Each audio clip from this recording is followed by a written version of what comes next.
지난주에 소아를 좀 들어갔는데, 소아가 일부 약간 헷갈리신 부분이 좀 많이 있으실 거예요.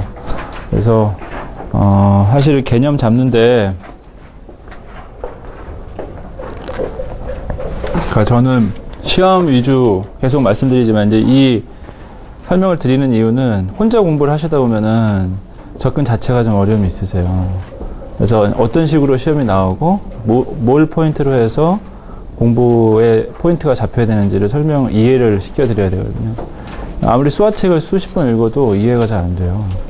그러니까 그런 부분이 제가 할 역할이라고 봤고, 그러니까 수화를 이제 제가 똑같이 여러분처럼 공부하는 처음에 입장에서 느꼈을 때, 저는 이제 소프트웨어 공학을 대학교 때 이렇게 많이 공부한 건 아니지만, 모듈화의 개념에서 계속 말씀드렸어요. 그렇죠?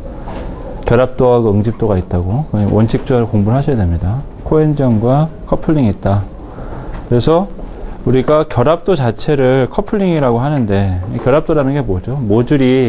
하나의 모듈에서 다른 모듈의 펑션을 호출하거나 하는 부분을 결합이 어떻게 되어 있냐를 보는 거예요. 그래서 우리가 기능을 만들 때 결합도가 아주 강하다는 것은 그 펑션 안에 호출 자체가 묶여 있는 거예요. 결합이 떨어져 있다는 것은 다른 분리되어 있는 단위 모듈이나 단위 기능에서 다른 쪽 기능을 호출하는 것을 떨어져 있다고 봐요. 결합이 멀어져 있다라고 봐요. 그죠? 그러니까 컴포넌트, CBD는 간결합이라고 했어요. 타이틀리 커플드. 왜냐하면 컴파일을 할 때 이미 그 안에 변수부터 호출 메커니즘이 다 컴파일 돼서 끝났잖아요. 그러니까 우리는 거기다가 파라미터 값만 두면은 그 기능이 수행이 되는 게 컴포넌트죠. 그러니까 당연히 타이틀리 커플드예요. 그죠? 왜 이게 또 중요하냐? 교수님들 입장이기 때문에 계속 말씀드렸죠. 교수님들이 계속 모듈화부터 공부하신 분들이고 결합도를 계속 생각하셔서 그 메커니즘에서 분리를 하신 거거든요. CBD를 바라봤을 때 타이틀리 커플드고, 왜 소아가 개념적으로 좋게 보느냐라고 하면은, 우리가 결합도가 인터넷상에 떨어져 있지만 필요하면 호출한다는 얘기예요. 그게 그래서 떨어져 있지만 느슨한 결합이라고 하는 거죠. 그러니까 루즐리 커플드예요. 그러니까 이 전제 조건은 인터넷이라는 우리 네트워크 환경이 기본 받침이 돼야 되고, 인터넷 프로토콜, HTTP 프로토콜 위에 SOAP이나 이런 프로토콜처럼 우리가 어디에 위치해 있든 간에 호출을 해서 해당하는 서비스든 컴포넌트든 어떤 기능을 호출할 수 있다 그러면 걔를 기본적으로 결합도 측면에서는 타이틀리 커플드라고 바라보는 거죠. 그래서 우리가 개발을 하게 되면, 물론 이거 완전히 개념적인 거예요. 실제 여러분 회사에서 이렇게 루즐리 커플드하게 우리가 UDDI 같이 레파지토리에 놓고 어디에 있든지 모르게 WSDL을 보면서 필요할 때마다 호출해서 쓰는 환경은 그렇게 많은 기업에서 필요하진 않으세요. 그러나 이제 특징적으로 분리를 해보면 루즐리 커플드가 가장 큰 특징이라고 말씀을 드렸고, 두 번째는 프로세스 중심이라는 게 뭐냐면 기존의 기능은 프로세스가 내장이 돼 있었어요. 그러니까 여러분이 과거에 이제 지금도 보면 정보공학 방법론에서 프로그램을 구축하실 때는 프로세스 정의서를 마치 컨설턴트가 아닌데 개발 산출물에 들어있죠. 그러니까 프로세스라는 거를 정의를 해줘야 기능을 도출할 수 있고, 기능을 도출해야 그 기능 가지고 우리가 단위 모듈을 만들 수 있다고 보는 거죠. SOA는 뭐냐면 서비스를 비즈니스 프로세스와 분리하는, 극단적으로 가면은 비즈니스 프로세스를 우리가 움직여주면 되는 거잖아요. 근데 비즈니스 프로세스를 우리가 공통 분모를 과거에 펑션이라고 봤고, 중간에 컴포넌트라고 봤고, 그 다음을 서비스로 본 거예요. 어찌됐든 이 세 가지 흐름에서 보면 공통적으로 비즈니스 프로세스를 관리하는 BPM이 필요했었어요. 그러나 서비스로 주창을 하는 소아에서는 공식적으로 비즈니스 프로세스는 별도로 관리해 줘야 된다라는 주장을 하는 거예요. 여러분 생각하시기에 과거에도 우리가 펑션이나 쉽게 얘기하면 코볼이나 아니면 포트란이나 델파이나, 델파이는 뭐 CBD로 보겠죠. 이럴 때도 BPM이 필요했었어요. 그렇죠? 안 그러면 프로세스가 다 중복이 돼 있었어야 되거든요. 중복돼 있고 호출하고 어디로 가는지 흐름을 아무도 캐치를 못하는 거. 그래서 인터페이스 모듈이 많았고 특히 은행이나 증권 사이트에 보시면 메시지 전송이 엄청나게 많아요. 메시지를 주고받고 카드를 승인하고 그래서 그런 당연한 원리인데 서비스로 단위를 쪼개다 보니까 이제는 비즈니스 프로세스를 별도로 관리하는 시스템이 있어줘야 되겠다 라고 해서 프로세스 중심이라고 하는 거예요. 그러니까 과거에도 펑션이나 컴포넌트도 마찬가지였었어요. 그러나 소아가 나오면서 그동안 계속 해왔던 얘기를 공식적으로 하는 거죠. 그래서 서비스로 호출하되 단위로 만들 때 어디서든 호출할 수 있는 루즐리 커플드고 비즈니스 프로세스와 서비스를 분리해내야 된다는 전제 조건을 소아의 특징으로 삼는 겁니다. 그래서 그 두 가지 메커니즘을 잘 이해하셔야 되고, 근데 잘 공부하셔야 되는 건, 그러면 프로세스 매니지먼트가 BPM이 어디만 나오는, 여기만 나오는 건 아닙니다. 그렇죠? 우리가 공부를 하시다 보면은 엔터프라이즈, 경영 쪽에 공부하시다 보면 BPM, 그렇죠?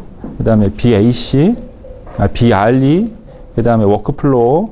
우리가 그룹웨어 입장에서 보면 워크플로우 개념이 계속 발전해서 비즈니스 프로세스를 관리해야 되고 비즈니스 룰 엔진도 관리해야 되는 확장형 공부가 또 필요해요. 그러니까 여기서 얘기하는 얘기나 여기서 하는 얘기나 똑같은 얘기인데 토픽을 두 가지를 보더라도 공통 분모가 있어요.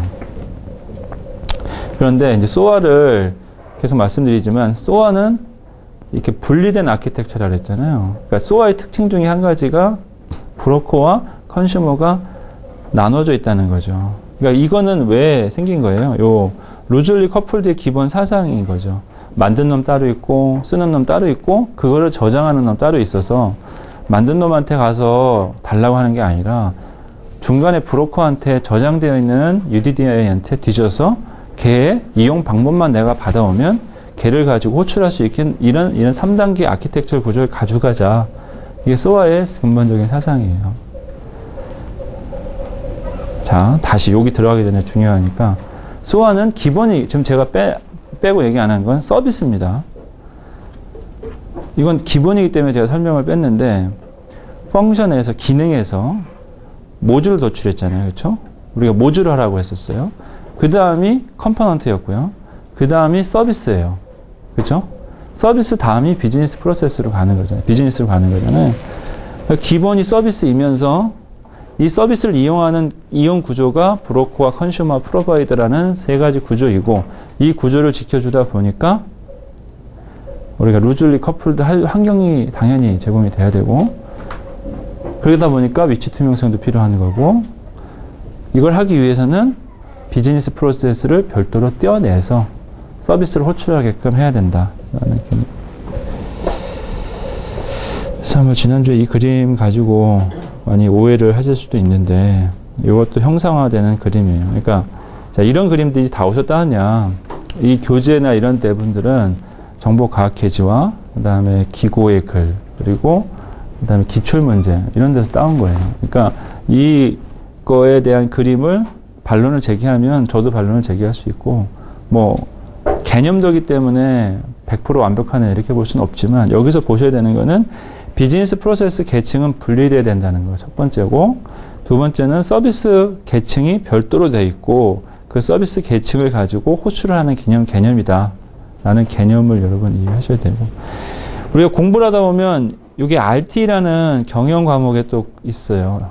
엔터프라이즈 솔루션에 이것도 이제 이해를 하셔야 돼. 사실 제가 경영이 좀 컨설턴트니까 하는데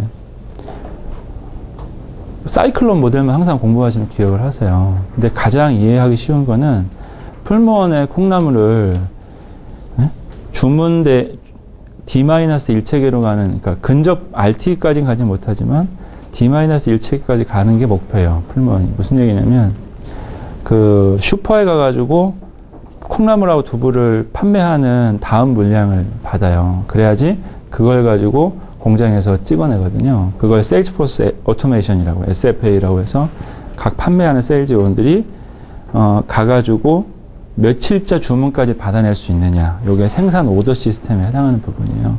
요거를 얼마큼 그러니까 보통 옛날에는 2주였어요. 그러니까 다음 주 물량을 주문하는 거예요. 이거가 줄어서 지금 일주일 전이 됐고 지금은 3일 전까지 됐어요. 이게 목표가 D-1까지 가는 게 일단은 목표예요. 무슨 말씀인지 알겠죠? 그러니까 실시간의 의사결정, 실시간의 모니터링, 실시간의 생산이나 행위, 물론 세 가지가 있지만, 커뮤니케이션과 의사소통과 생산이 나머지 있지만, 우리가 가장 쉽게 이해할 수 있는 거는 생산에서 보면은 주문과 생산이 근접한 시간까지 가는 게 이게 궁극적인 RT의 목표예요. 그렇죠? 그러면 재고도 적게 쌓일 것이고, 거기에 해당하는 적정 비용이 줄어들겠죠. 의사결정도 그러니까 그렇게 서로 커뮤니케이션, 당연히 그러니까 우리가 컬러버레이션 할 수 있는 의사소통, 협업 체계도 당연히 필요하고 거기 관련된 시스템도 필요하고 그걸 모니터링하는 시스템도. 그래서 RT의 밑에 구조를 보면은 핵심이 BPM이 있어야 돼요. 그러니까 비즈니스 프로세스가 모니터링이 돼야 이게 실시간 의사결정을 할 수 있다고 보는 거거든요. 그러니까 이게 토픽이 SOA에 나왔다고 SOA 비즈니스 프로세스 따로 있고 저쪽에 RT의 BPM이 또 따로 나와 이런 개념은 아니에요. 우리가 기업을 가다 보면 어디서 출발하느냐에 틀릴 뿐이고 같은 구조라고 보면 되겠고 여러분 이 SOA를 기술적으로만 접근하시면 안 되고 SOA의 시험에 그동안 나왔던 것 중에 한 가지 또 저희가 중요하게 보는 거는 SOA의 구축 절차나 SOA를 도출하는 방법이에요. 자 이제 여러분 아시겠지만 비즈니스 프로세스는 여러분이 바꾸는 건 아니에요. IT 멤버가 비즈니스 프로세스를 바꿀 수는 없어요. 물론 옛날에 전산실이 비즈니스 프로세스를 제일 많이 하는 부서였을 아주 오래전 20년 전에 30년 전은 전산실이 비즈니스 프로세스를 바꾸는 또 제일 많이 하는 부서였어요. 그러나 지금은 워낙 복잡해지고 분리되어 있기 때문에 우리는 비즈니스 프로세스를 건드릴 수는 없어요. 그러나 우리가 아는 거는 비즈니스 프로세스에서 서비스를 도출할 수 있다는 거죠. 바뀌지 않는 비즈니스 프로세스에서 서비스를 도출하는 거죠. 이래야 서비스를 재사용할 수 있는 거죠. 그러니까 우리가 궁극적으로 하고 싶은 거는 서비스의 도출이에요. 그렇죠? 그래서 이 서비스를 도출해서 정형화하고 이 서비스대로 뭐 그게 C로 짜도 되고 자바로 짜도 되고 또는 뭐 어떤 상자도 웹 서비스를 호출하건 소프트통신을 하건 어떤 인터넷 환경에서 호출만 할 수 있으면 메시지 전송할 수 있으면 그걸 SOA라고 하는 거예요. 뭘 가지고 만들었느냐를 SOA라고 보면 안 되는 거죠. 먼저 단위를 서비스로 호출했느냐 이게 우선이 중요한 거죠. 그래서 일반적으로는 프로세스가 먼저 모델링이 돼야 되는 이유가 대다수가 프로세스에서 나오는 거죠. 프로세스 밑에 서비스이기 때문에 자 여기 뒤에 몇 페이지에 있냐면 이따 203페이지 때 잠깐 다시 한번 서비스 분해하는 약간 일부 과정을 보여드릴 거고 자 이제 SOA 거버넌스가 왜 나왔냐 제가 지난주에 말씀드렸지만 거버넌스라는 단어가 앞에 토픽을 가지고 무슨 거버넌스든 다 붙는다고 말씀을 드렸고 자 SOA 거버넌스는 당연히 서비스로 도출이 돼서 서비스가 등재돼서 그 서비스를 정의하고 서비스의 레지스트리가 등재된 거죠. 서비스가 실제 구현이 돼서 보안도 있고 메시지 모델도 있고 테스팅이나 소유권 이런 생명중위처럼 모든 활동을 통제하고 관리하기 위한 체계 이게 당연히 SOA 거버넌스가 필요하겠죠.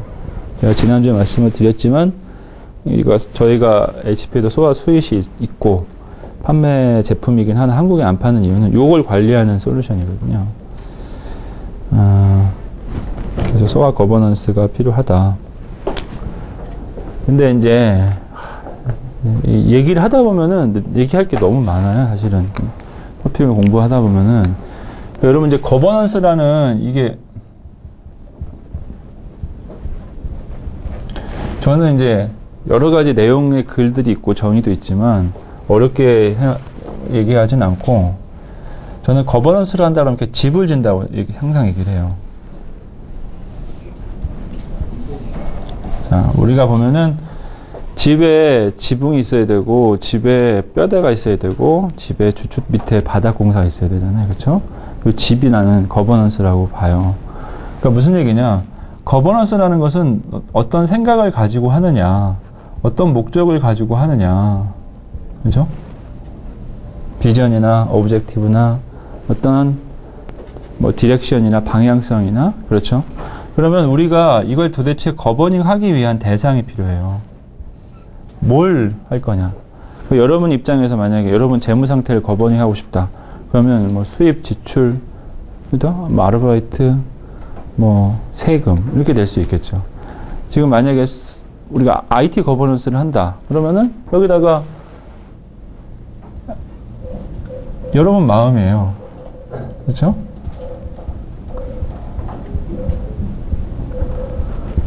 어떤 사람은 이렇게 쓸 수도 있는 거죠. 그렇죠? 내가 봤을 때는 아키텍처가 가장 우선이 되고 개발도 필요하고 운용도 통제해야 되고 보안을 통제해요. 그러니까 이거를 어떻게 통제할 것이냐는 그 다음 문제고. 자, 영역이 정의됐으면 그 영역을 우리가 뭘로 해야 되죠? 프로세스, 지표, 조직. 물론 여기 들어가는 말도 틀릴 수는 있어요. 그러나 자, 저는 거버넌스를 바라봤을 때 목표와 전략, 그 다음에 대상에 대한 체계, 그리고 그거를 통제할 수 있는 방법, 이거를 크게 그냥 거버넌스 메커니즘으로 봐요. 그럼 이 메커니즘을 어느 것을 대입을 해도 마찬가지고, 여러분이 예를 들어서 데이터 거버넌스 자료를 보면은 데이터 거버넌스의 원칙, 데이터 거버넌스의 전략, 이 안에 뭐가 되냐면 데이터 어드미니스트레이션, 데이터 시큐리티, 그 다음에 데이터 모델링, 그 다음에 데이터 아키텍처 네 가지로 되어 있어요. 공부해 보시면 DQM이라는 공부를 하시면 그 안에 데이터 거버넌스 내용이 있는데 내용이 있고 그 밑에 어떤 프로세스와 어떤 지표, 어떤 조직으로 할 거냐. 그래서 요거를 이렇게 시스템을 역으로 표현하시는 분이 있고 이걸 관리하기 위해서 우리가 관리 시스템이 필요한 거잖아요. 어떤 사람은 이 시스템을 여기다 놓기도 해요. 그러니까 소아 거버넌스라고 보면 소아의 전략이 있고 소아의 목적이 있어야 되잖아요. 그렇죠? 우리 회사에 거버넌스는 여러분 회사나 여러분이 만든 사람의 전략과 목적을 따라가는 것이지 만약에 삼성의 소아 거버넌스를 여러분 기업에 똑같이 쓸 수는 없는 거예요. 여러분 회사에 맞게 전략과 목적을 잡아야 되는 거죠. 그래서 이제 내부 조직이 못 만들다 보니까 컨설턴트가 들어가서 방법론에 의해서 전략이나 목적을 도출해 드리는 것이고 그러면 소아를 아까 말씀드렸처럼 소아에 시큐리티가 있을 수 있고 소아에 레지스트리가 있을 수 있고 그렇죠? 그 다음에 어떻게 사용할 것인지 매니지먼트가 있을 수 있고 이 소아에 해당하는 관리 등록 이 보시면 요거는 서비스를 생성해서 사용하는 거죠. 요거는 보안 측면이죠. 요건 메시지 측면이고 테스팅과 그다음에 누가 가지고 있을 것이냐 라고 보는 거죠. 이거 약간 여러분 답안 쓰실 때는 조금 한두 개 빠져나가도 돼요. 쉽게 얘기하면 컨설턴트가 장표, 저도 이거 이제 어디 사장님이나 회장님한테 만들 때 여기다가 이제 막 갖가지 그림도 붙이고 설명 달고 예시 들고 어디 근거돼 있고 그다음에 내가 이 사람을 대화해서 느꼈던 감정을 하면서 약간씩 중요도를 낮춰서 바꾸는 거예요. 그러나 이제 큰 게 빠지면 안 되겠지만 답안을 쓰실 때 여러분이 똑같이 마찬가지예요. 우리 답안 채점자한테 나는 거버넌스의 체계에서는 이렇게 세 가지 측면이 있고 이제 밑에 쓰는 거예요. 1, 2, 3씩 1은 어떤 측면이고 2에 대한 내용들은 무엇을 관리해야 되며 3에 대해서는 프로세스와 조직 시스템들이 프로세스와 조직 지표들이 있어야 되고 이걸 관찰하기 위한 시스템도 있어야 된다. 그러면 한 페이지는 충분히 넘고 쓰죠. 그건 이제 기획 안 하고 컨설팅 장표를 안 만들어 보신 분은 처음에 좀 쉽게 다가가긴 어렵지만 연습하시면 돼요. 그러니까 제가 말씀드리고 싶은 거는 이제 소아 거버넌스라고 내용이 함축적으로 나오긴 했지만 어떤 거버넌스든 아까 지난번에 말씀을 드렸어요. 요 안에 뭐가 붙느냐 상관없다. 지배하는 거다. 내 돈을 관리하고 내 쌈짓돈이든 내 월급이든 아니면 아르바이트 돈이든 지출을 관리해서 그걸 어떤 식으로 내가 월 가계부를 만들 건지 아내와 나와 같이 서로 한정된 금액만 쓸 것인지 정하면 되는 거예요. 근데 이제 뭐 개인사니까 약간 틀릴 수 있겠지만 조직적인 측면에서는 다 똑같아요. 자, 뭐에 쓰일까요? 보안 거버넌스, 소아 거버넌스, 데이터 거버넌스, 그렇죠? EA 거버넌스, 그죠? 근데 EA 거버넌스가 IT 거버넌스가 무슨 차이가 있습니까? 이런 거는 참 모르고 하는 질문이에요. 질문 자체가. 거버넌스는 똑같은 거예요. 내가 IT를 통제할 거냐, EA를 통제할 거냐, SOA를 통제할 거냐, 데이터를 통제할 거냐, 아시겠죠? 물론 IT 거버넌스는 엔터프라이즈 거버넌스를 이해를 하고 그 앞에 나와 있는 그 미국의 그 회계부정 사건, 엔론 사태나 사메인 옥슬리퍼, 또 거기서 엔터프라이즈 거버넌스에서 통제하는 영역 중에 IT가 한 부분이고 그 영역 중에 다시 오고 그게 뭐 스테이크홀더가 정확한 이 기업에 대한 보증을 받기 위해서 공식적인 프로세스와 절차를 제시한다는 백그라운드를 이해하고 있느냐 못하고 있느냐의 차이만 있을 뿐이고 안에 알맹이는 똑같다는 거죠. 즉 주주가 맡겨놨어요. 왜 나왔냐면 그거만 말씀드릴게요. 엔터프라이즈 거버넌스가 왜 나왔냐면 미국에서 그동안에는 CEO 월급 사장한테 맡겼어요. 돈도 많이 줬어요. 스톡옵션도 주고 그래가지고 너는 나의 배를 불려줄 정말 절친이고 믿을 만한 사람인데 엔론 사태에서 뭐였죠? CFO하고 CEO가 짜고서 말아먹은 거잖아요. 그래서 휴직이 됐어요. 주식이. 폐장됐어요. 그러니까 주주 입장에서는 엄청난 돈을 투자했는데 믿었던 놈을 도저히 내가 믿을 수 없는 거죠.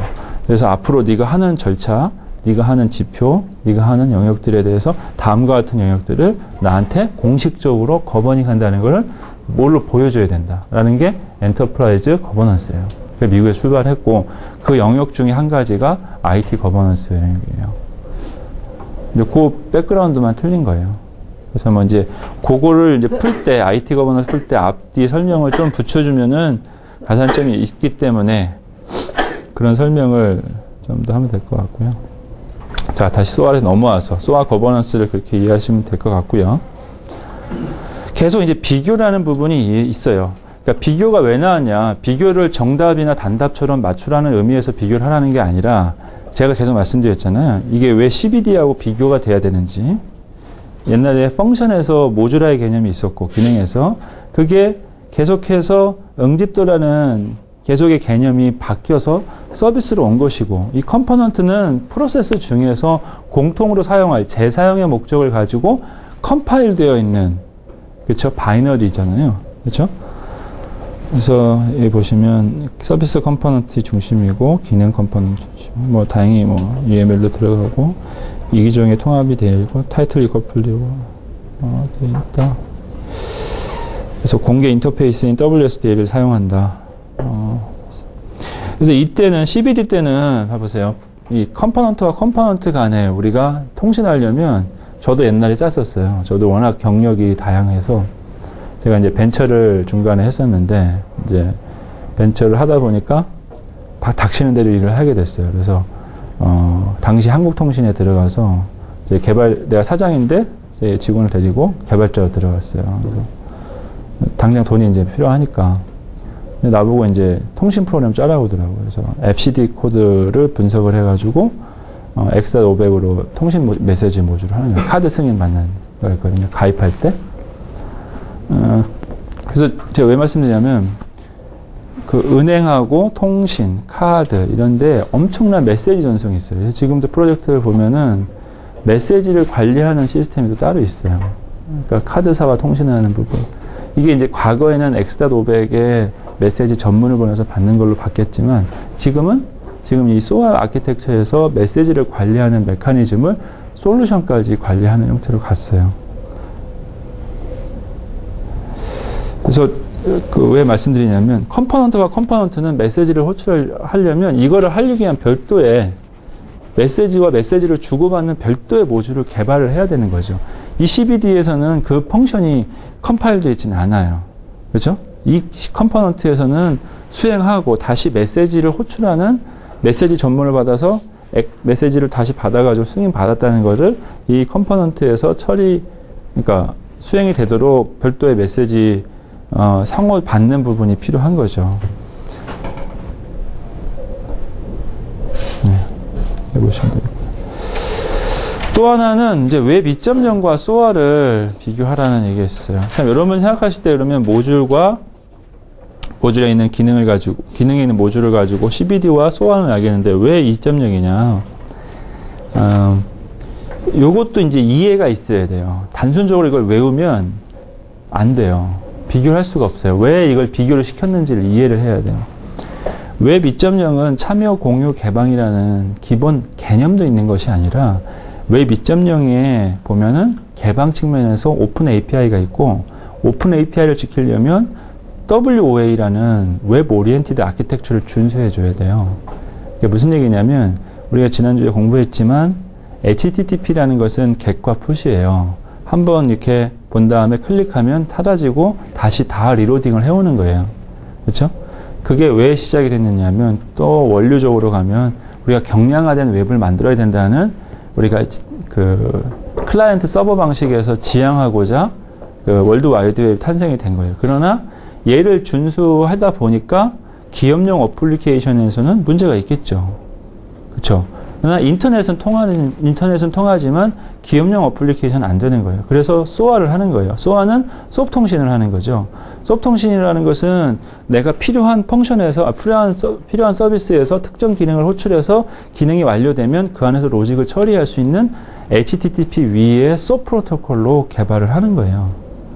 그러나 웹 2.0에서는 기본적으로 여기서 뭐 HTTP, XML, RSS, REST 있지만 파이썬이라고 하나 더 써놓으세요. 요즘에 가장 중요한 게 PHYSON. PHY 맞나? 파이썬. 이게 앞에가 붙으면 자이썬이고요. 자바 베이스가 자이썬이고 기본이 파이썬이에요. 그러니까 무슨 얘기냐면 HTTP 프로토콜을 유지하면서 해당하는 데이터를 받아오고 할 수 있는 아키텍처를 유지하는 개념을 우리가 WOA라고 하고 WOA와 SOA 아키텍처를 우리가 다르게 봐요. 우리가 쓰는 프로토콜도 틀리고 쓰는 언어도 틀리고 그래서 기본적으로 구글이나 우리가 웹 2.0을 주장하는 글로벌 포털이나 검색 엔진 업체들은 SOA 아키텍처를 안 따라요. WOA 아키텍처를 따라요.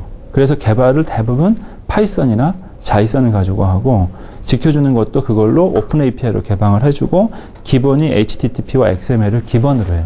HTTP와 XML을 기반으로 하고 기업 내부에서 어플리케이션을 짤 때는 SOA 아키텍처를 기본적으로 유지를 하고 SOA 아키텍처는 앞서 말씀드렸던 대로 이 웹 표준을 따라서 개발을 합니다. 물론 서로 주고받는 통신이 코바나 IIOP를 가지고 할 수도 있지만 지금은 대부분 웹 서비스 호출을 하는 것을 기본 전제로 깔려 있어요. 이해하시죠? 그러니까 왜 처음에 이 시험 문제 나온 거예요. 이 문제도. SOA하고 웹 2.0을 왜 비교시켰을까? 처음에 사람들이 공부를 안 한 사람들은 잘 이해 못했어요. 뭐 가서 UCC 같이 만들고, 뭐 블로그 댓글 달고, 뭐 RSS 피드도 받고, 뭐 이거하고 2.0하고 무슨 상관이 있을까? SOA하고. 뭘 비교하라는 얘기냐? 근데 아키텍처 자체가 틀린 거예요. 쓰는 통신 프로토콜과 쓰는 메커니즘 자체가 WOA냐, SOA냐. 그러니까 웹 2.0에는 WOA가 있는 거죠. 이제 뭐 핵심 역량 이런 거는 기본 내용은 더 쓰셔야 되겠죠. 자, 그 다음에 한 가지 또 시험 문제 나왔던 게 서비스를 식별하는 거예요. 자, 이제 SOA에서 가장 중요한 게 서비스를 어떻게 도출하느냐. 요거 설명을 드리기 전에 여러분 이해를 빨리 하기 위해서 두 가지 타입이 있어요. 하나는 메인 프레임에서 전환하는 케이스가 있어요. 지금 우리 국내에서 SOA 전환하는 게 하나는 차세대 구축할 때 SOA로 전환을 해요. 물론 그게 SOA냐 아니냐는 검증 자체가 불가능하지만 기본적으로는 메인 프레임에서 특히 메인 프레임용 제조 시스템에서 넘어갈 때 지금 SOA를 하나 하고 있고 그다음에 차세대 시스템 구축할 때도 SOA 베이스로 하는데 다 떠나서 구축을 뭘로 할 것이냐 다 떠나서 서비스를 도출해야 되잖아요. 그렇죠? 서비스를 도출할 때 하나는 기존 어플리케이션 즉 메인 프레임을 역으로 기능을 다시 재해석해서 공통 서비스를 만드는 케이스 하나. 그죠? 그 다음에 두 번째는 비즈니스 프로세스에서 공통 서비스를 호출하는 것 두 가지. 근데 이 그림은 후자예요. 후자. 근데 이제 우리가 일반적인 현재 현행 프로젝트에서는 전자도 많이 하고 있어요. 물론 이제 산출물 보면 프로세스가 다 들어있어요. 그러나 기간이 짧고 하기 때문에 비즈니스 프로세스 도출하려면 부서가 다 움직여줘야 되거든요. 그렇지 않겠어요?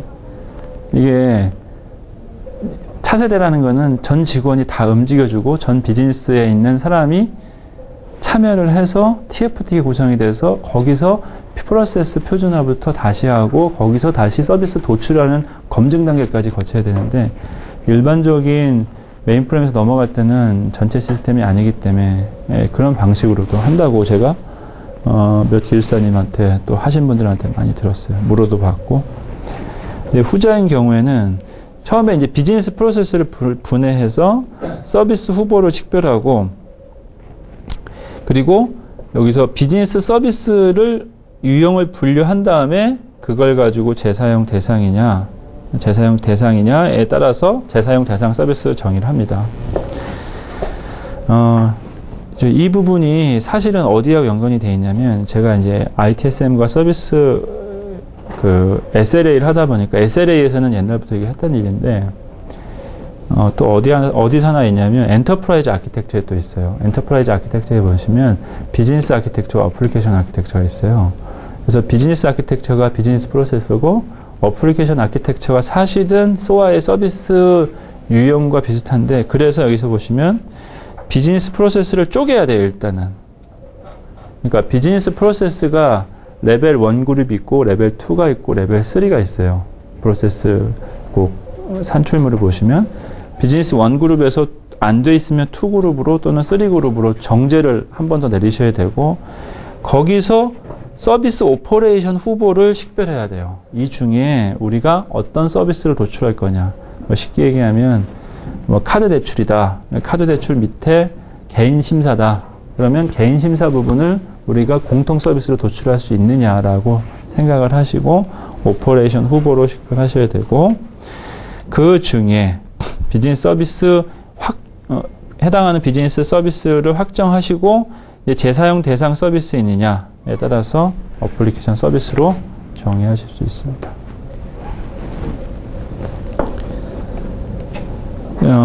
그 다음은 공부를 할 때 나도 웹소아를 공부하면서 실제 구현 모델을 뭐냐라고 했더니 좀 지나니까 나왔어요. 그게 뭐였냐면 웹 서비스입니다. 그러니까 우리가 생각하는 여러분이 웹 서비스가 아니라 XML, SOAP, UDDI의 웹 표준 앱 기술을 이용해서 상호 SOA 아키텍처를 할 수 있는 표준화된 기술을 SOA 웹 서비스라고 해요. 그래서 앞서 SOA에서 그림을 한 것처럼 각종 컨텐츠를 우리가 올려놓고 올려놓으면 요 UDDI의 레파지에 등록이 되고 등록되어 있는 것을 검색을 해서 해당하는 WSDL 전송 받은 다음에 WSDL에 표현된 대로 서비스를 호출하면 그 서비스가 호출되는 형태 요거를 구현 모델이라고 합니다.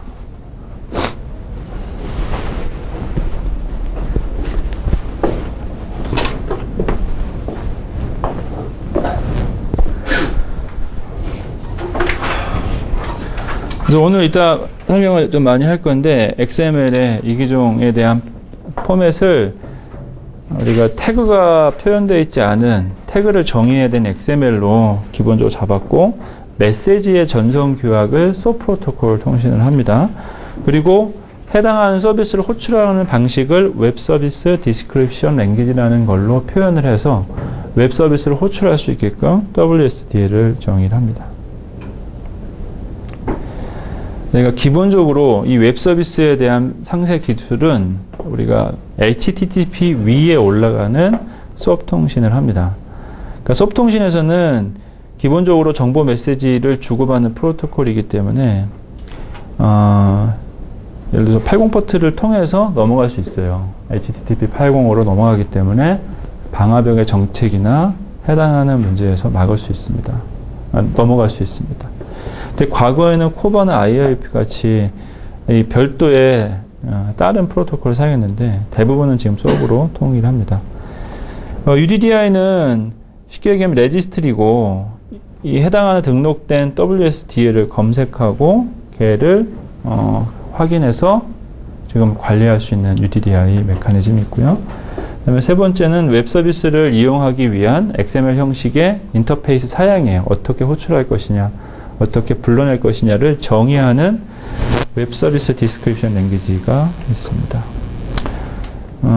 여러분이 보시는 것처럼 사실은 CBDI 포럼에 UDDI, 그 다음에 WSDL, 그 다음에 썸마 있는 게 아니라 이 엄청 많아요.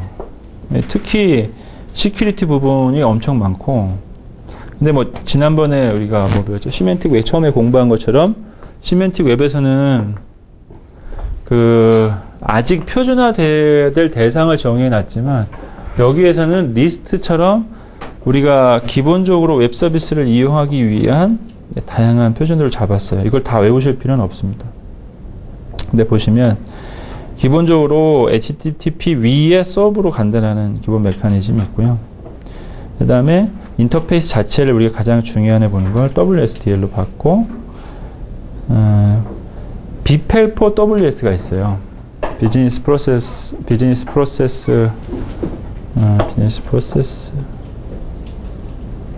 이가 생각나는 랭귀지인데, 우리가 비즈니스 프로세스를 만드는 랭귀지예요. 그러니까 쉽게 얘기하면 워크플로우 엔진이에요. 그 BPEL4 WS, 요 BPEL4 WS를 가지고 오픈소스 워크플로우가 있어요. 얘도 워크플로우예요. 언어 자체가. BPEL4 WS가. 지난번에 제가 중요 단어라고 오케스트레이션 얘기했죠.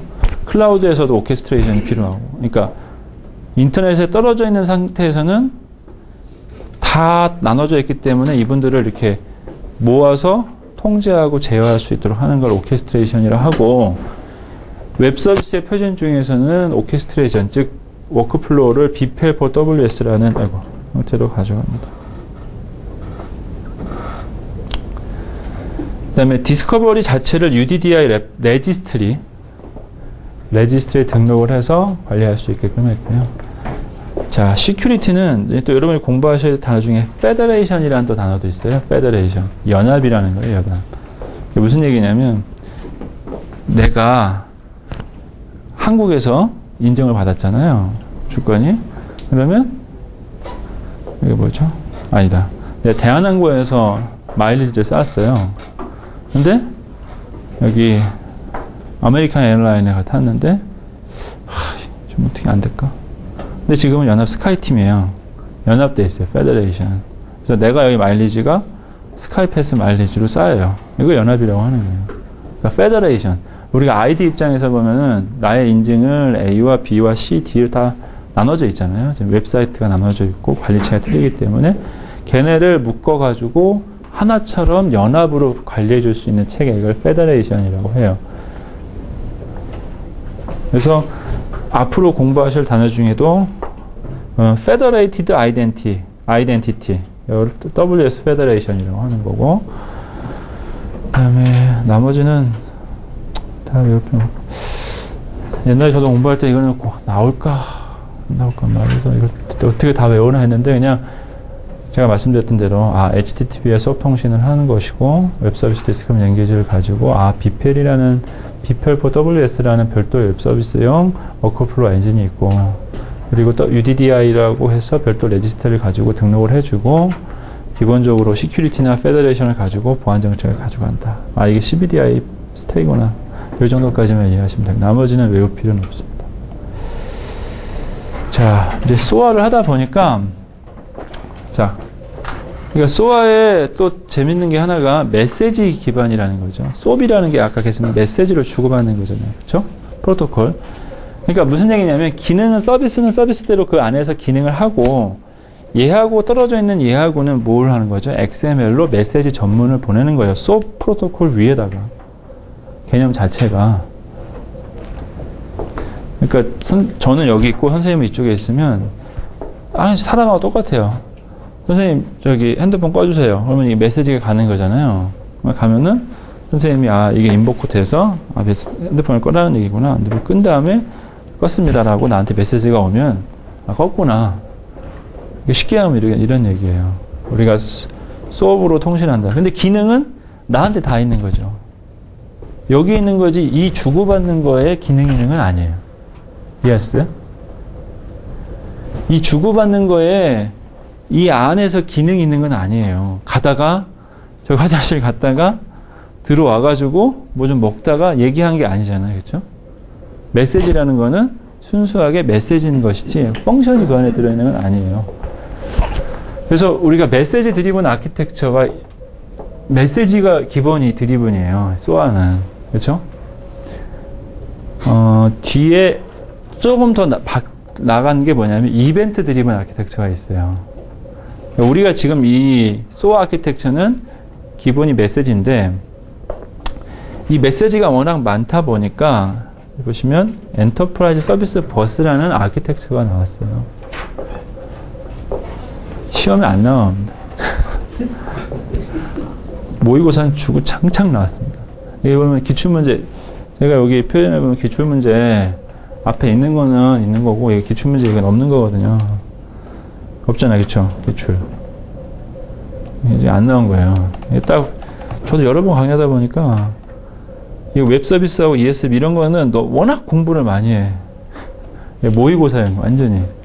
그러나 행여나 나올까봐 해요. 그래서 마음 같아서는 빼면 안 돼 또. 이거 이해를 해야 돼. 토픽은 웹 서비스도 이해해야 되고 ESB 이해해야 되지만 소아로 나오지 ESB를 물어보거나 이러진 않아. 근데 모의고사에는 ESB와 웹 서비스 아주 단골이에요, 단골. 여러분들 아마 모의고사 볼 때 아마 만날 거예요. 그게 모여서 이제 소아도 되고 또 풀 때 묶여서 하기 때문에 그냥 베이스라고 생각하시면 되고요. 자, 근데 ESB는 그 소아를 웹 서비스 보면 메시지 변환 기술이 가장 핵심이에요. 그러니까 봐봐요. 내가 이제 소아가 서비스로, 그러니까 소아라는 거 다시 얘기할게요. 이게 중요한 거예요. 여러분 소아를 공부하고도 소아를 제대로 이해를 못해. 물론 해봤냐? 나도 안 해봤어요. 실제적이냐? 뭐 나도 그냥 조용히 있어야 되겠죠. 하지만 얘기는 할 수 있어요. 네?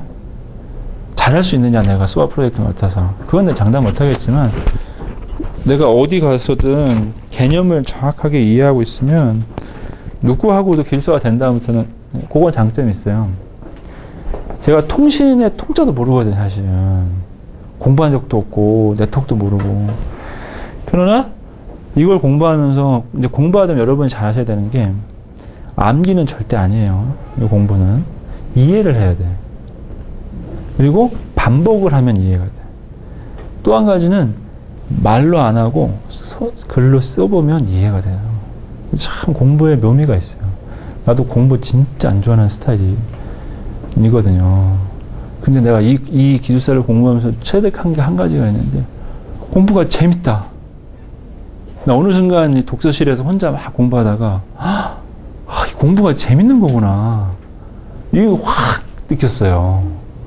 이게 뭐냐면 뭐 아직 못 느끼실 수도 있는데 눈으로 이렇게 보잖아요. 이렇게 이러면은 이해도 안 되고 흥미도 없고 잘 뭔 뜻인지 잘 이해가 안 되는데 내가 지난번에 제가 설명드린 것처럼 글을 이렇게 밑줄을 쳐보면 밑줄 친 것도 사실은 100% 이해한 건 아니에요.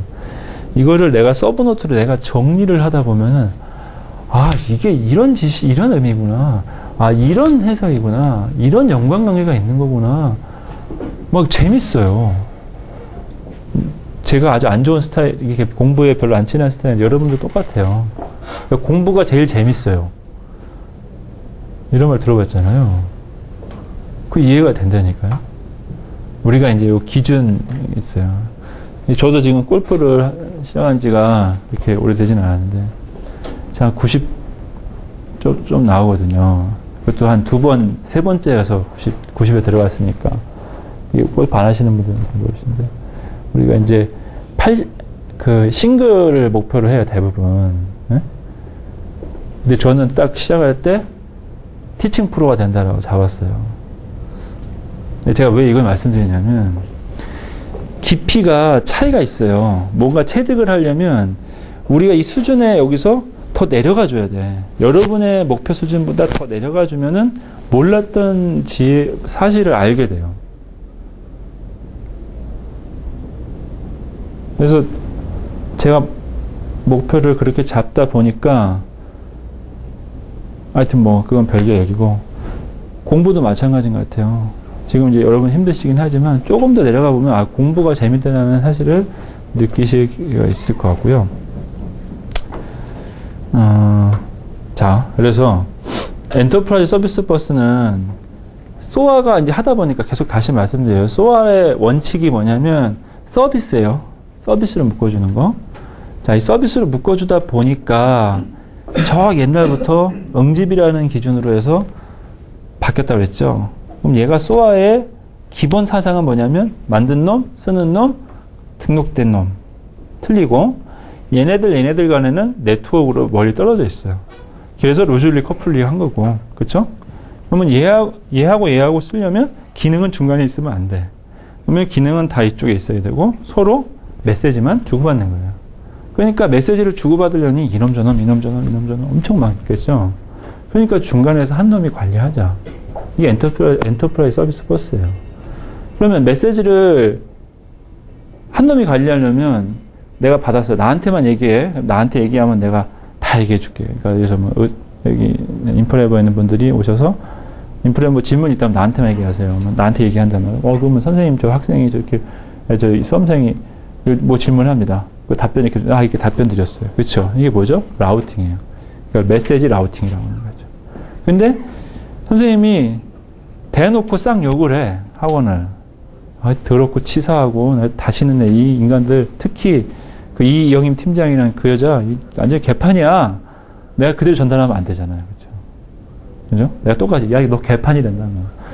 이러면 안 되잖아요. 이걸 트랜스포메이션이라는 거죠. 바꾸는 거예요. 메시지를 받아서 바꿔주는 거죠. 그렇죠? 그런 경우가 있을 거잖아요. 이게 어디에 이것도 어디에 비슷한 거 보였어요? 지난주에 공부했던 EPC 네트워크에 보면은 서번트라는 미드웨어가 중간에 해주는 게 RFID 태깅을 해서 태깅에 대해서 바꿔주고, 그렇죠? 포워딩 해주고, 기억 안 나시나요? EPC 네트워크에도 있어요. 이게 똑같은 거예요. 다 메시지를 주고받을 때 하는 행위예요. 이제 그 그림을 요걸 얘기하는 게 이제 ESB를 하는 거죠. 뭐 글은 메시지 변환 기술, 뭐 SOA, 메시지 전송의 분산 환경의 통합 지원, 뭐 이벤트 드리븐, 뭐 메시지 드리븐 다 똑같은 얘기고 이렇게 메시지를 다 지네들끼리 하다가 한 놈이 다 받아서 한다는 얘기고 요 그림 하나 보면 딱 알 수 있죠. 요 ESB는 중간에 각각의 어댑터가 있어요. 무슨 얘기냐면 우리가 지난주에 SOA 얘기한 것처럼 레가시를 묶을 때도 있잖아요. 그렇죠? 그 다음에 다른 서비스 컴포넌트를 묶을 때도 있어요. 어찌됐든 걔네들하고 인터페이스 할 수 있는 개념도예요. 이 어댑터가 필요해요. 그렇죠? 이 어댑터가 필요하고 어댑터에서 딱 받으면 이놈이 여기서 받았다 그러면 이놈이 일로 가서 일로 간다라는 라우팅이 필요하죠. 그렇죠? 그 다음에 트랜스포메이션 아까 바꿔줘야 돼요. 그대로 제가 전달하면 안 되죠. 좀 불만이 있는 것 같습니다. 그렇죠? 그 다음에 서비스 인티그레이션이 또 필요해요. 서비스 인티그레이션은 그 어댑터 붙이는 걸 얘기를 하는 거고.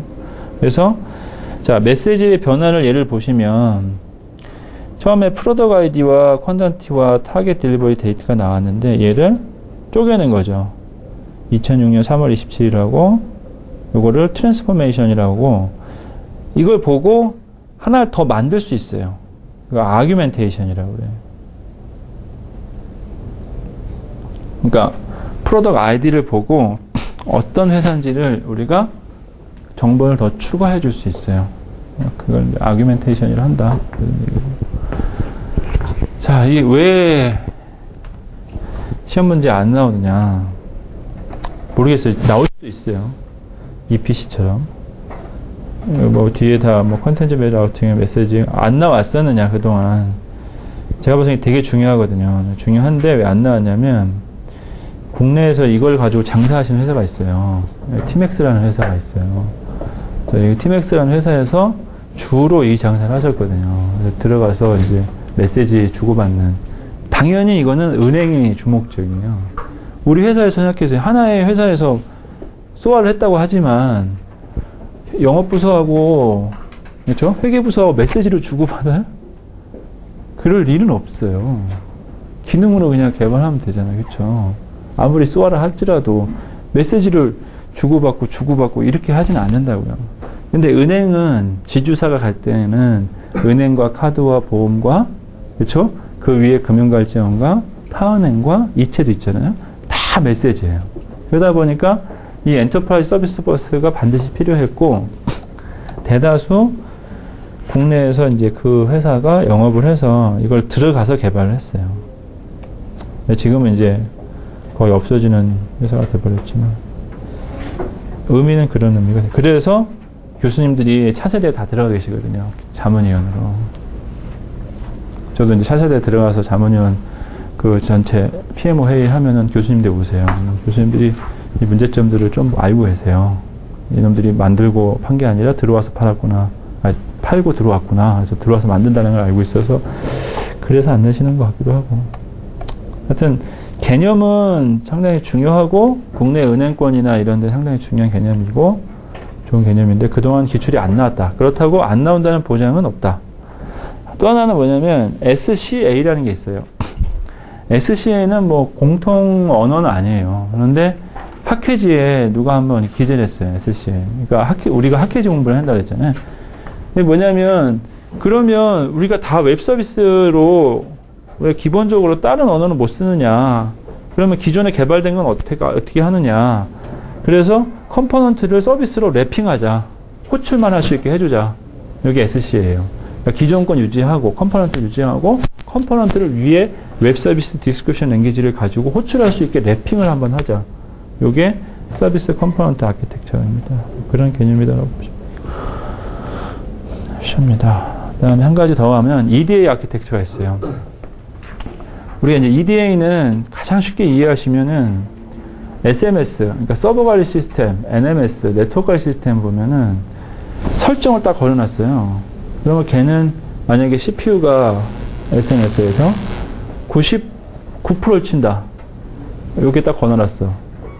그러면은 99% 치기 전까지는 얘가 아무런 행동을 안 해요. 그렇죠? 안 하죠. 조용해요. 아무런 메시지가 없어요. 일도 안 해. 노는 거야, 완전히. 물론 이렇게 에이전트가 체크를 하고 있지만 그걸 넘어가야 뭐죠? 이벤트가 나오죠. 그러니까 쉽게 얘기하면 EDA는 똑같이 모든 어플리케이션에 설정을 걸고 기준까지 넘어가면 다음 이벤트로 호출하고 거기서 그 이벤트를 받은 부분들이 다른 EDA 노드로 호출을 해서 걔들이 액션을 취해서 하는 게 아니라 이벤트로 어플리케이션이 구동되도록 하는 거. 이걸 이벤트 드리븐 아키텍처라고 합니다. 당연히 디커플드죠. 연관관계가 있는 게 아니라 얘는 이벤트가 노티파이 돼야 되는 거기 때문에 커플드라고 보진 않는 거예요. 그래서 EDA 아키텍처는 유비쿼터스 환경으로 가게 되면 우리가 반드시 필요한, 그렇죠? 우리가 설정을 해놔야지 나의 조건과 나의 검색을 가지고 나의 환경을 가지고 어떤 어플리케이션이 구동이 되도록 하는 거. 이게 가장 많은 지금 현재 현존 시스템에서는 보험 쪽이에요. 보험 쪽에서 심사 기준이 바뀌었다든지 이 사람이 상태가 바뀌었다든지 신용이 바뀌었다든지 하는 거에 따라서 노티가 이루어지고 다시 CRM으로 넘어가고 CRM에서 다시 확인 전화가 오는 형태가 이 EDA 아키텍처인데 아직은 많이 되어 있지는 않고요. 좋습니다. EDA 구성 요소를 보면 EDA에 이벤트 프로세싱 엔진이 필요해요. 그 다음에 룰도 필요하고, 그러니까 이벤트에 해당해서 우리가 엔진이 하나 있고 이벤트를 프로세싱 룰을 만들어야 되고 이벤트를 정의하는 게 필요하고 그 다음에 이벤트 데이터가 있어야 되고 서비스와 묶는 부분이 있어야 되고 그 다음에 이벤트에 대해서 어떻게 트랜스포트 할 것이냐 그 다음에 인포메이션 캐싱을 어떻게 할 것이냐 관리 툴은 무엇이냐. 그래서 밑에 이 각각에 해당하는 데이터와 인포메이션을 묶어줄 수 있는 형태로 관리 도구들이 필요합니다. 그래서 이제 또 비교가 SOA하고 EDA로 가는 거죠. SOA는 서비스 입장이시고 얘는 이벤트입니다. 제일 중요한 거는 1대1이냐, 1대1, 1대-N, N-N이냐. 왜냐면 N-N까지 가능하겠잖아. 디커블드니까. 쏴주고, 멀티로 쏴주고, 그렇죠? 멀티로 받을 수 있는 거죠.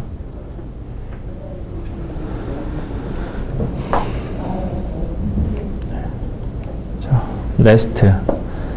REST는 우리가 이제 공부할 때 REST WOA 그러니까 웹 2.0 REST WOA 이렇게 쭉 따라가 줘야 돼요. 그러니까 우리가 웹에서 미국 글을 보면은 누구는 WOA를 지켜야 된다. REST를 우리가 경량화된 표준화 기술을 어떻게 하든 유지해야 된다.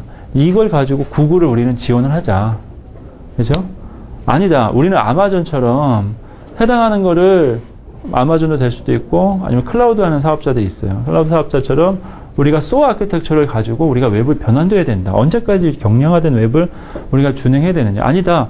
우리가 웹의 경량화를 훼손하면 근본적으로 이 HTTP 우리가 월드와이드 웹이라는 경량화된 웹의 이 순수한 웹 오리엔트 아키텍처를 해칠 수 있다.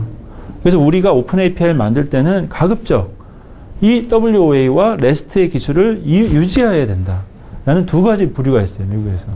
그래서 시험 문제도 약간 틀리게 WOA, REST, 옛날에 웹 2.0과 SOA를 비교하는 문제도 그렇게 나온 것이었고, SOA를 가는 부분들은 클라우드나 우리가 이제 환경을 이렇게 오픈 API 형태가 아니라 이 경량화된 환경이 아니라 우리가 세션을 물어가지고 소통신을 해서 호출할 수 있는 개념으로 가는 두 가지 있는데 다시 웹 2.0, REST, WOA가 한 선에 있는 거다. 먼저 이해를 하시고 REST는 웹과 같이 대규모 네트워크의 시스템을 위한 표준으로 XML이나 HTTP를 사용해서 부가적인 전송 레이어링을 하기 위해서 하는 아키텍처 스타일이에요.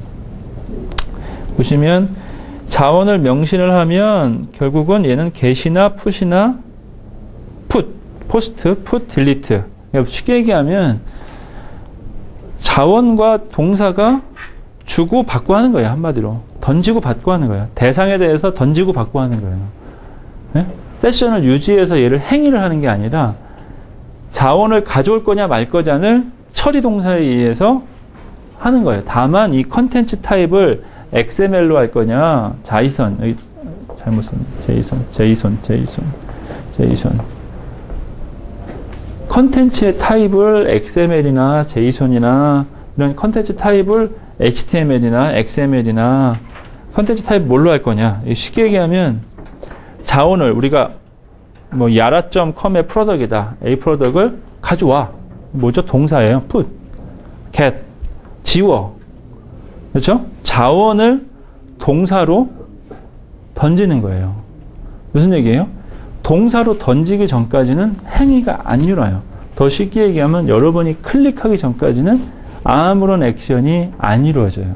물론 AJAX나 자동으로 리프레시는 HTML이 지금 있긴 하지만 여러분이 이용하는 웹은 여러분이 동사를 때리지 않아요. 그러니까 마우스로 클릭을 한다는 그 행위, 그 안에 무슨 동사가 들어있는지는 모르잖아요, 여러분이. 그렇죠? 그걸 때리기 전까지는 반응이 없다.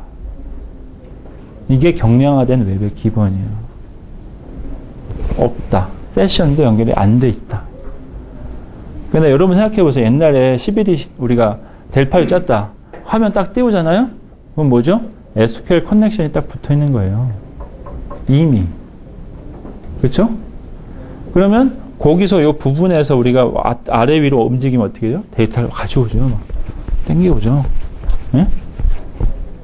무슨 말인지 알겠나요? 컨텐츠를, 자원을 동사에 의해서 가져오는, 여기서 인터페이스 경량성이라는 거예요. 요게 원래 월드와이드웹의 의미예요. 옛날에는 메인프레임은 다 어디 있었어요? 서버에다 있었죠. 그렇죠?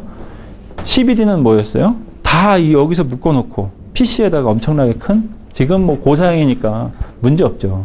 CPU가 올라가서. 그러나 당시 생각해 보면 아주 적은 CPU와 메모리에다가 엄청난 어플리케이션을 올려놓고 띄우면서 커넥션까지 붙여놓고 이 상태, 대기 상태 이러고 있다가 내가 바꿔주면 데이터를 막 그래서 옛날에 뭐 했어요? 세션 모니터링 다 했잖아요. SQL넷으로. 그게 아니라 이 경량화되는 거죠. 이걸 유지를 하자는 거예요.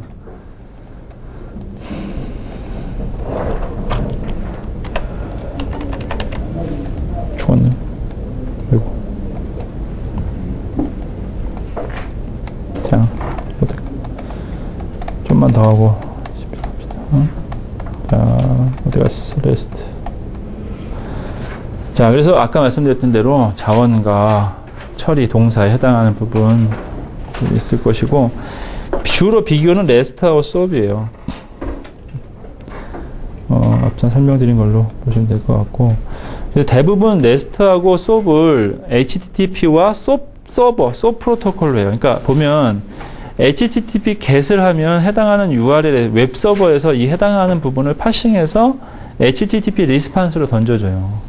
우리가 지금 일반적인 웹 서버의 HTTP 방식에서는, 우리가 SOAP 통신에서는 URL을 던지면 SOAP 서버에서 get path list인지 get path인지 submit인지 여기 안에 있는 SOAP 서버의 펑션을 따라서 우리가 받아올 수 있는 구조로 되어 있어요. SOAP 통신은. 그래서 다시 웹 2.0과 REST와 뒤에 이제 WOA를 할 거예요. 웹 오리엔티드 아키텍처. REST 프로토콜이냐, SOAP 프로토콜이냐, 이거는 프로토콜의 차이고, 웹 2.0이냐는 REST의 프로토콜을 지키면서 WOA 아키텍처를 지키는 그런 근간의 애들이 하는 오픈 API를 웹 2.0으로 소속을 시켜준 거죠. 그래서 WOA는 간결하고 최소한의 구현으로 구현한다. 그래서 웹 표준만 사용하는 거죠. 그래서 REST와 JSON, HTTPS 요까지만 지킨 거를 WOA라고 하고, 여기 넘어가면 UDDI, JMS, RMI, BPL, WSDL 이걸 확장된 거를 SOA 아키텍처로 보는 거죠. 근데 비교를 해서 지금 미국에 있는 사이트들을 보면은 이베이스에서 개발해서 오픈 API 형태로 개발해서 자기네 거 쓰라고 하는 회사들이 많아서 구글이나 일부 회사들, 주도적인 기업들이 이쪽은 쓰지 말자. 우리는 경량화된 원래 웹이기 때문에 WOA 아키텍처를 준행하자. 그래서 사실은 HTML, XML로만 되진 않아요. 그래서 대부분 JSON, 이게 파이썬에서 나온 거예요. 이 약자가 맞는 것 같은데, 파이썬에서. 얘를 자바 베이스로 바꾼 게 JSON이에요. JSON. 그래서 저희 HP 솔루션도 JSON을 많이 써요. 안에 문법 자체가 상당히 쉽고, HTTP 프로토콜 위에 올라가서 제어해 줄 수 있는 언어예요. 그래서 네? PYTH1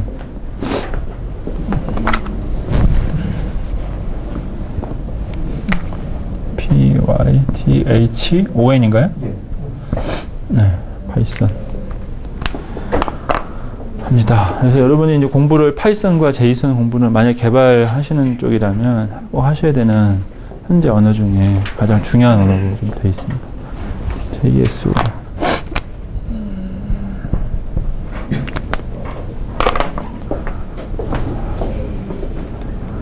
그래서 이제 SOA와 WOA.